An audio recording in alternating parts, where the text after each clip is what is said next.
Good morning, good evening, good afternoon. So, mga ilang araw din kami hindi nagbike. Actually, ako lang ang nagbabike ngayon.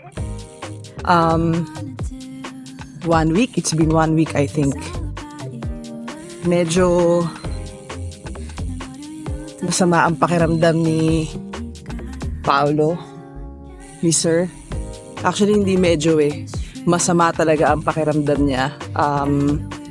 Nilalagnat, inuubo, nagsusuka, masakit ang ulo, may allergy. So, kaya hindi siya nakakabike. Pero, he's getting better. Umiinom naman siya ng gamot. Ang ano dyan, tomorrow is Dubai ride. So, actually, I think, since nag-start yung Dubai ride na yan, which is this is the 5th year.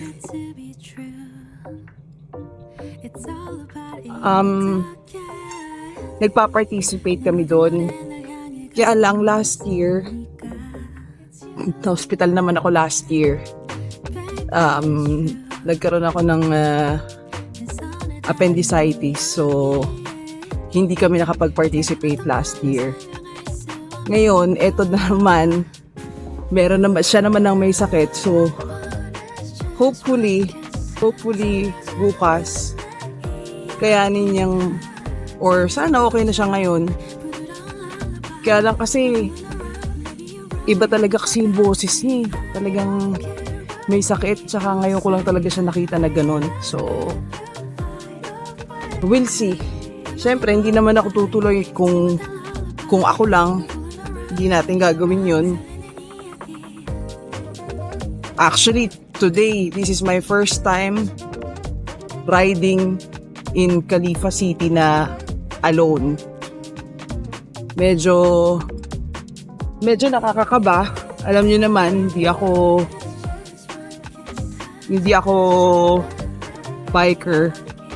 Kumbaga, siguro kung nasa, gaya niyan, may sasakyan sa likod ko, natatakot na naman ako, lalo na paliko ito.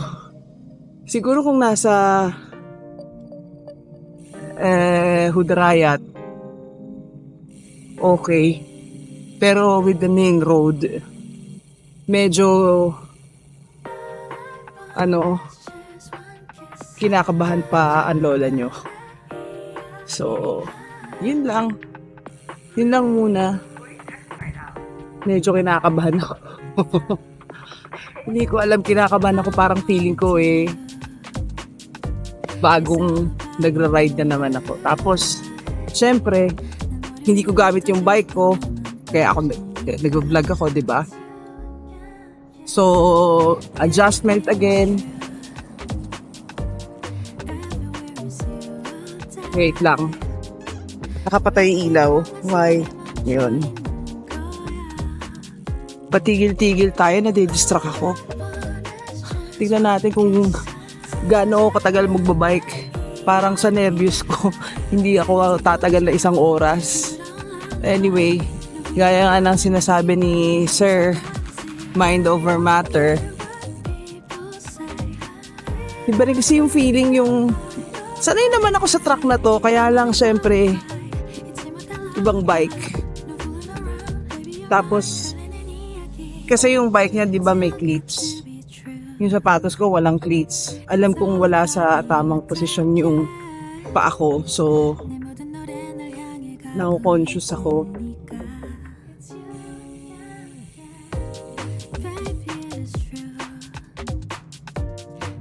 Tapos, yun nga, mag-isa lang. Tsaka kung napapansin nyo, naka t-shirt, naka leggings, kasi usually di ba naka shorts tayo, tsaka naka sando. Bago ako magbihis, chinek ko yung temperature. Nasa 24 po ang temperature today nung umalis ako. That was 5:45. It's 6:03 now. So, lumalamig na talaga. Medyo malamig na. Hindi mo na nararamdaman yung humidity. So, ang balak namin, magka-camping kami. Kaya lang, may sakit nga si sir. So, we'll postpone it again. Malamang makakapag-camping kami kapag malamig na naman. Pag nakakainis ng, alam niyo yun, nakakainis ng tumambay sa labas. Okay, kailan ba siya nagkasakit? So, nagbike yata kami Saturday. I think it was a Saturday. Medyo puno yung schedule namin nung Saturday na yun eh. Nagpunta kami ng Dubai dahil may birthday kaming pupuntahan. At the same time, pinagawa namin yung sasakyan namin na isa. So, sabi ko, nung the next day, Sunday, hindi kami nakapag-bike dahil masama nga daw pakiramdam ni sir. Sabi ko sa kanya, napagod siya sa traffic ng Dubai kasi promise nakakaloka yung traffic sa Dubai. As in, kahit saan ka dumaan, kahit anong oras, traffic. Which is hindi ko alam. Hindi ko alam kung bakit traffic sa Dubai. Kumbaga parang anywhere you go in Dubai, you need at least 1 hour to drive. Anywhere. So yun nga, sabi ko napagod ko siguro sa traffic, hindi ka sanay. So okay, di kami nagbike na Sunday. And then Monday, ganun pa rin. Suma pa rin pakiramdam niya. Tapos ayun na, biglang nilagnat. Sinipon. Actually, hindi sipon inubo. Ewan ko si kumba. Cold and flu. Tapos feeling daw niya allergy. So, bumili kami ng Claritin. So hopefully, kasi ngayon, nung simula, hindi siya nakakaluto. Bumabangon naman, pero iba. Pero kagabi naman, nakapagluto na siya. So, hopefully, okay na talaga siya. It's already 6:05. Medyo mabagal lang facing natin ngayon Mabagal ako ngayon hindi dahil sa kung ano man. Nag-a-adjust tayo. 16, oh my God, 16 ang speed ko. Matagal din ako nagbike. Medyo iba talaga yung mali-distinguish mo kung actually hindi ko alam what is the right word. Yung mood mo talaga iba kapag nagbabike ka ng umaga, or I think it's not just about the bike. You have an activity, exercise. Kasi medyo nagiging bugnuti na naman ako. Yung konting iinit ang ulo ko sa things na hindi naman dapat. So, kaya today sabi ko, hindi, magbabike ako. Kumbaga, I need to go back to that habit na meron kang gagawin every day.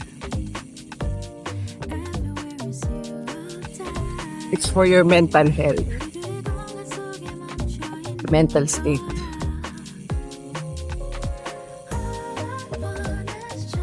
Medyo focus lang muna tayo sa roads, ha?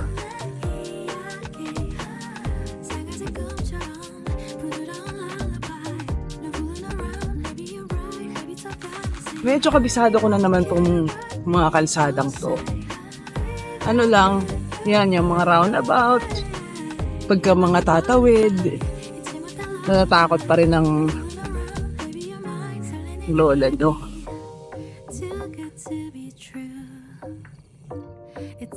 Saka ano, 'di ba, last week sabi ko nung nag-alwada kami, hindi ako sumabay na mag 60 kilometers. Kasi masakit nga may masakit sa likod ng tuhod ko. 1 week na hanggang ngayon masakit pa rin siya. Hindi ko alam kung bakit.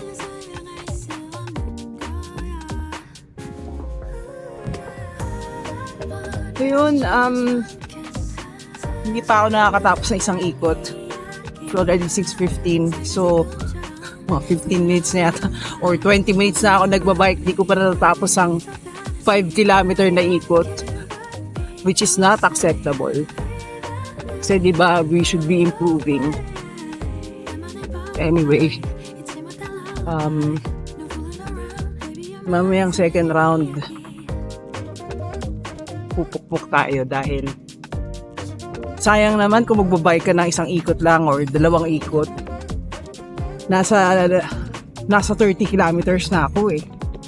So, tingnan natin kung hindi maraming sasakyan, kung hindi busy ang kalsada. Susubukan kong mag 30. Pero kung hindi, kung busy, kasi maliwanag na eh. Late na tayo nag-start eh.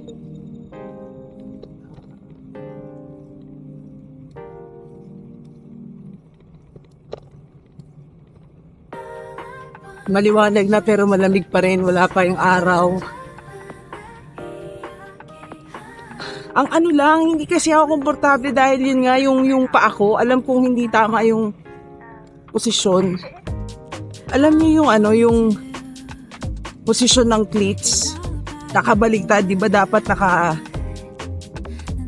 naka ano yun sa paa mo, kumbaga yung nakalapat. Hindi siya nakalapat. So, hindi ako at ease.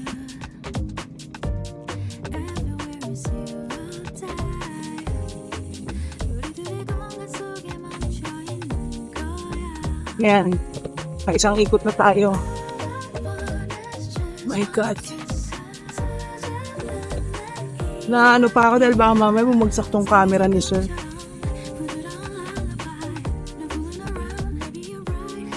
Ito rin yung mga roundabout na laging busy sa Califa City. Tapos alam niyo ang dami kasi dito yung matagtag. So, nakakapagod din yun, yung nakakadagdag bagal din yun kasi kailangan kong mag-stop. Hindi naman full stop. Kailangan kong slow down. Ang lamig ng simoy ng hangin, promise. Simoy Pasko. Simoy Pasko na sa Abu Dhabi. Oh my God, parang kailan lang. January lang 2024. Ngayon magdi-December na. Bilis ng panahon. Nakakatakot. Hindi mo namamalayan. Kung napapansin nyo, hindi pa kami bumibili ng bike. Dapat bibili kami ng bike, di ba? Actually, nasa plano pa rin yun. Kaya lang nga, medyo maraming nangyari this past few days. Kaya yan, yung sasakyan, pinayos namin. Kasakit si sir. So, kasi, alam niyo yung, ako kasi naniniwala ako pag kayong mga tipong may mga pumipigil sa plano mo. Pag may pumipigil sa plano mo, ibig sabihin, wag mo ipilit.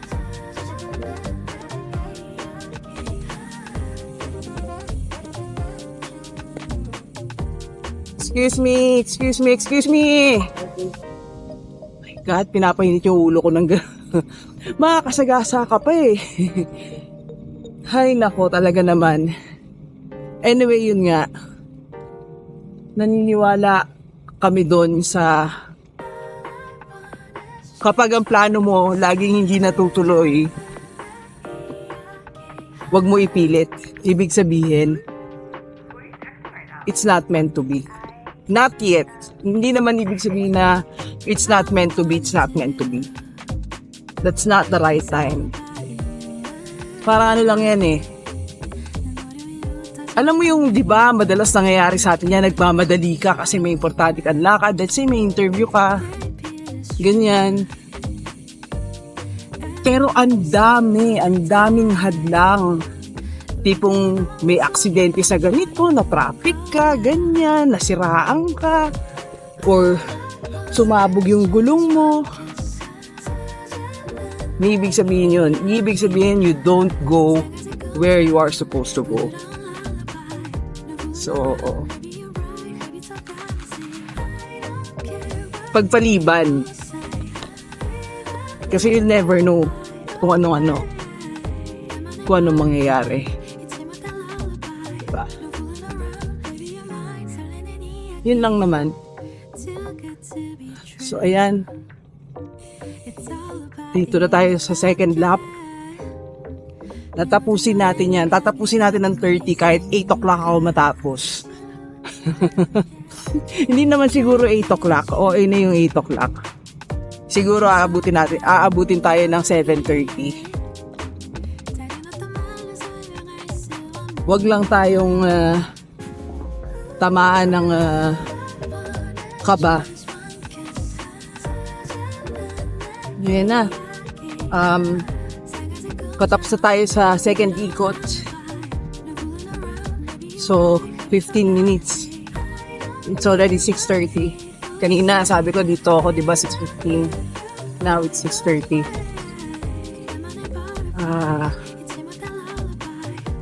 Oh my God. Ayan yung sinasabi kong mga malubak. Masakit eh.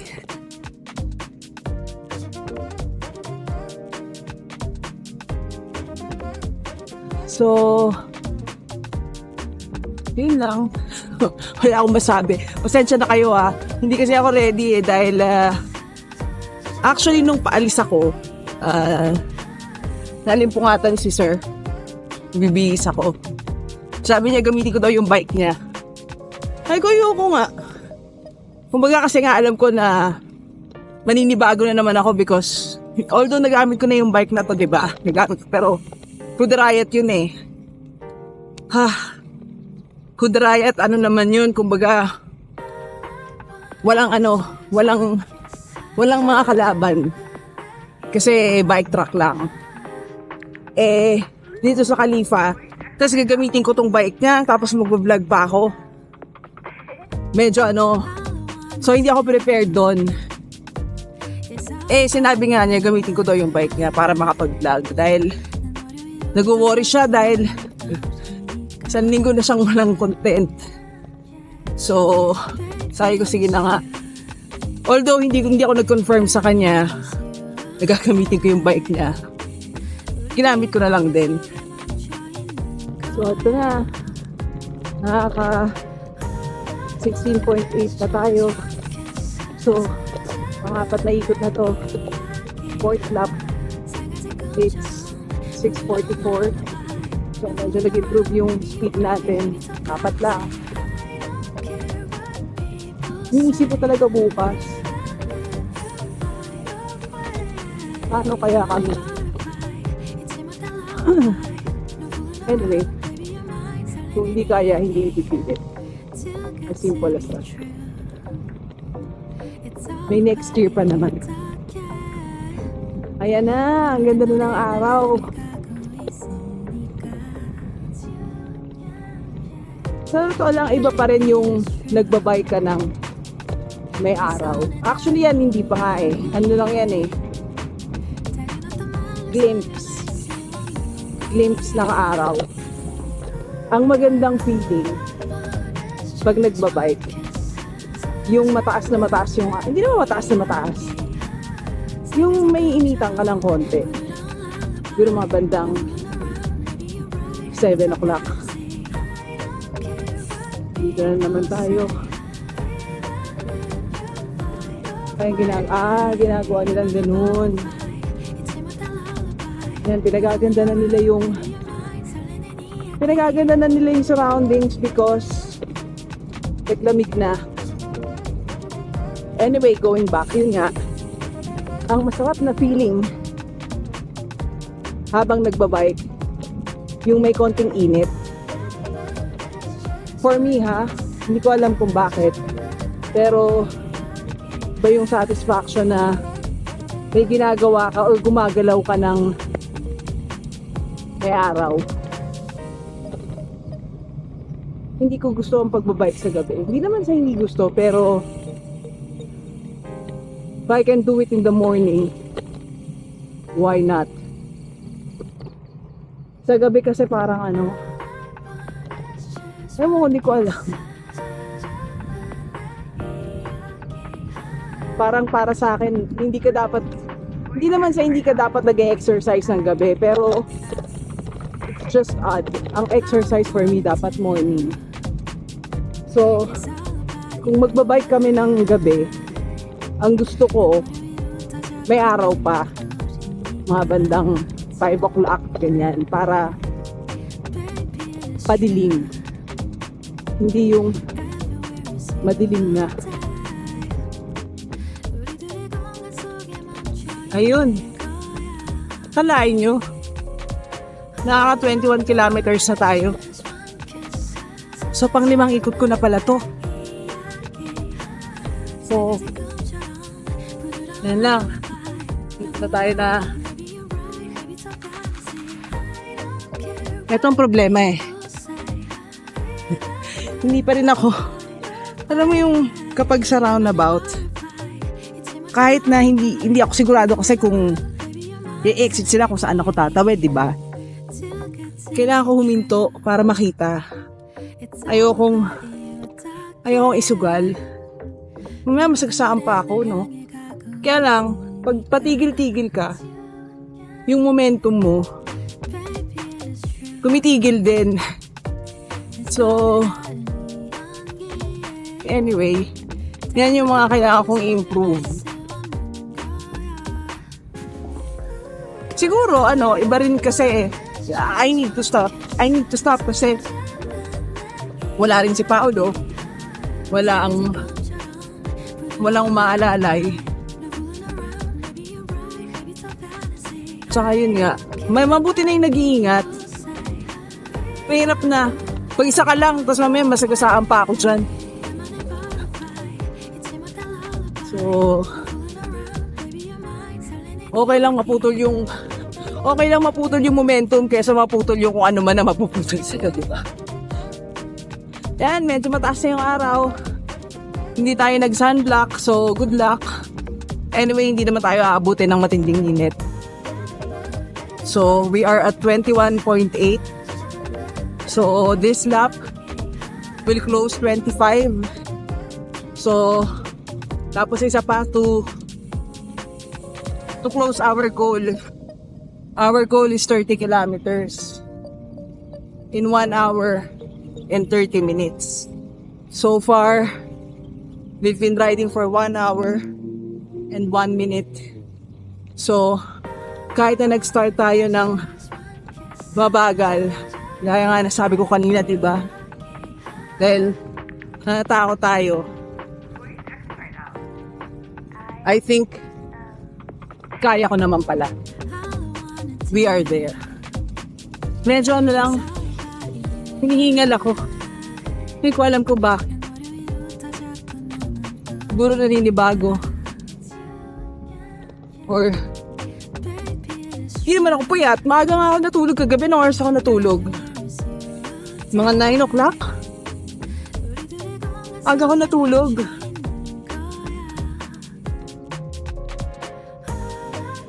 Yan naman.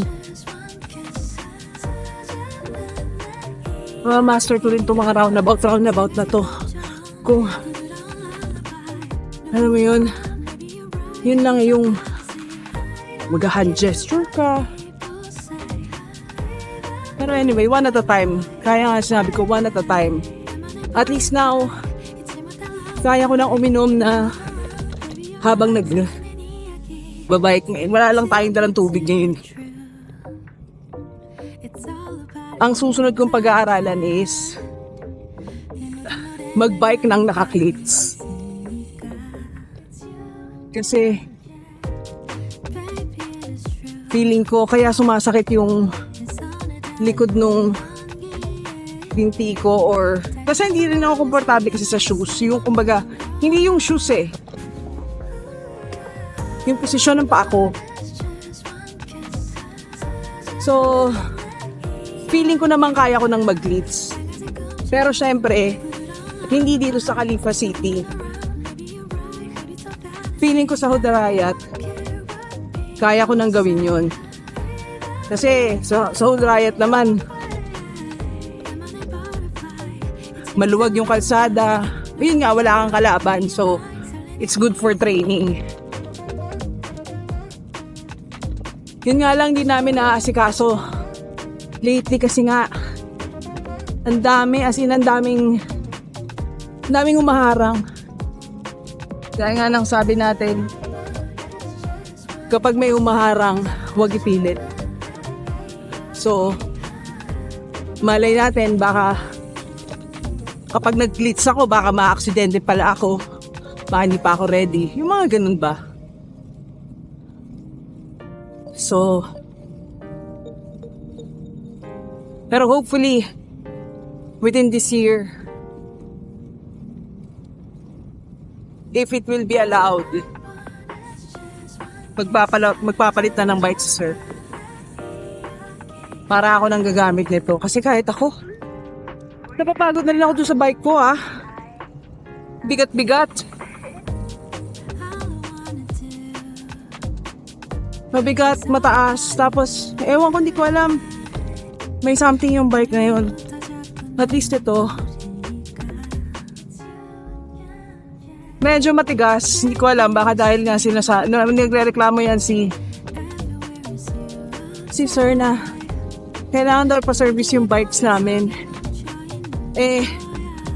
Dapat bago mag-Dubai ride. Masama nga yung pakiramdam niya, di ba? Kagabi, sabi ko pa sa kanya, papa-service namin yung bike.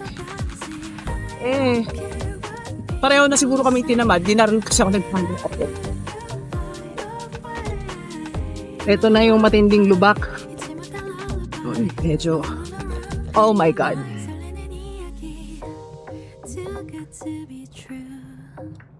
So yun nga.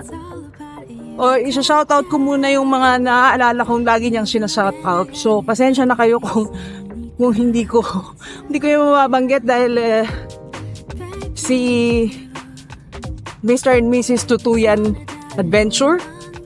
Shoutout din kay Kasaklay, kay Moy. Sino pa ba yung mga sinasabi niya? Si Madam Rochelle. Si Madam Rochelle, pinapanood ko yung vlog niyan Gusto ko yung yung vlog niya sa Liwa, yung nagbike sila ni husband niya doon. So sabi ko kay sir, kay Paolo, we'll do that also. Baka let's see, baka this winter or baka bago bumaba or bago matapos yung tag-init. Kasi medyo malayo yun. Pero maganda dun sa Liwa na yun. May pinuntahan kaming hotel dun sa Babal Najum last year. Tahimik, private, basta sobrang ganda. So, yun nga, babalik kami dyan sa Liwa at magbabike din kami dyan. Let's see. Sino ba sa shoutout ko? Pasensya na, hindi ko kasi talaga maalala. Basta sa lahat ng subscribers ni Paolo, thank you po sa support. Sa mga nanonood na hindi pa nakasubscribe, mag-subscribe na rin po kayo. Ika nga niya, wala namang mawawala. I-click nyo lang naman yung button, nakatulong pa kayo, di ba? Anyway, medyo hinihingal na ako. At medyo umiinit na rin. Medyo nawawala na yung lamig ng hangin. Kumbaga yung nararamdaman kong init na yan ng araw. Ay, shout out pala dun kay sa sponsor natin ng shirt, si Medrano Fitness. Mga ka-Berks yan ni Sir sa kanyang 2K.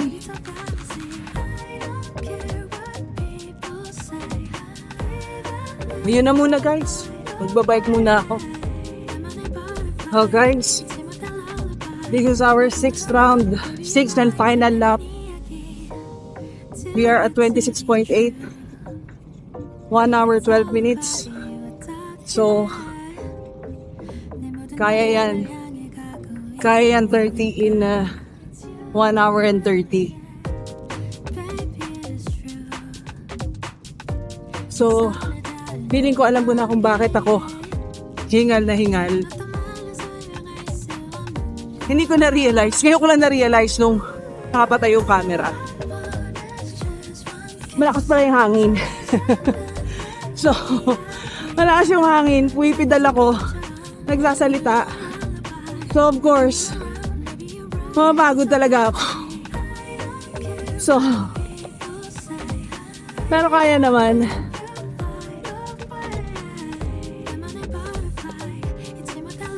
Yan na. Mainit.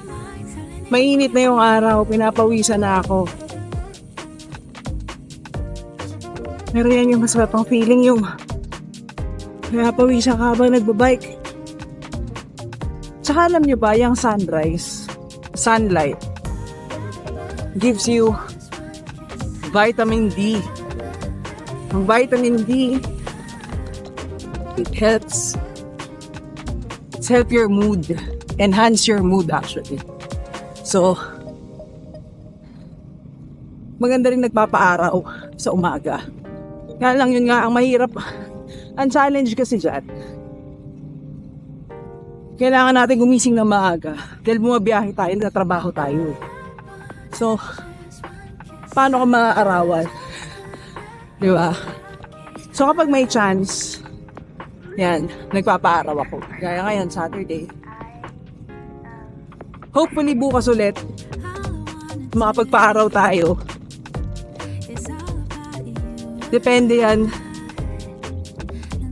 Kung magdo-Dubai ride kami, then definitely, makapagpaaraw kami. Pero kung si Sir, may sakit pa rin, at di pa rin kayang bumangon tomorrow. Actually, kaya na niyang bumangon. Ako na lang dun may energy na ba siya to bike? Kung di pa rin niya kaya, babike pa rin ako. Pero baka ganito ulit, dito lang. Para maarawan. Para lang maarawan.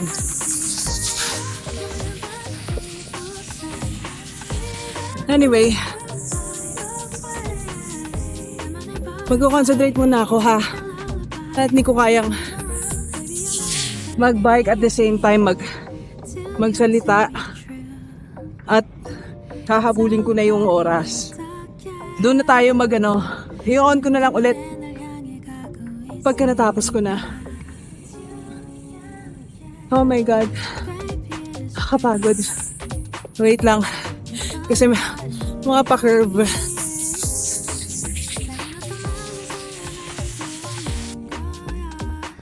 Nagkamali yata tayo ng exit, guys. Anyway, nako shit. Nagkamali nga ako ng exit. Anyway, doesn't matter. Nauna lang. Pareho lang naman yan. Ayan, nag-exit ako dun sa isa. Dapat. Dito pa.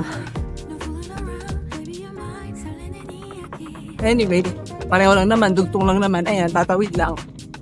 So, oy. Garfield! Hello! Ayan. 32 kilometers. Oh my God. 1 hour, 25 minutes. So, na-achieve natin yung goal. Ito, pauwi na tayo. Oh my God. Ito yung nakakainis eh. Yan o, yan. masakit. Ayan. Taas na yung araw. Malamig pa rin yung hangin pero ramdam mo yung araw. So, yun lang po. Oh, shit. Maraming salamat sa mga nakaabot hanggang sa dulo. Again, doon sa mga hindi pa nakaka-subscribe na nanonood, pakipindot lang po ang subscribe button. Libre naman. Oh my God, napagod ako. Thank you, Lord, for the safe ride. Until tomorrow, hopefully makapag-Dubai ride tayo ulit kasi na-miss na namin last year. Sana this year, iyan naman ni Lord na pagbigyan naman kami na sana. Kasi sa totoo lang ha, yun nga, gusto namin yung Dubai ride. Hindi naman natuloy. Anyway, hopefully this year, I have high hopes that it will happen. Again, thank you Lord for the safe ride. Hanggang dito na lamang po. Hanggang bukas ulit. See you tomorrow. Bye!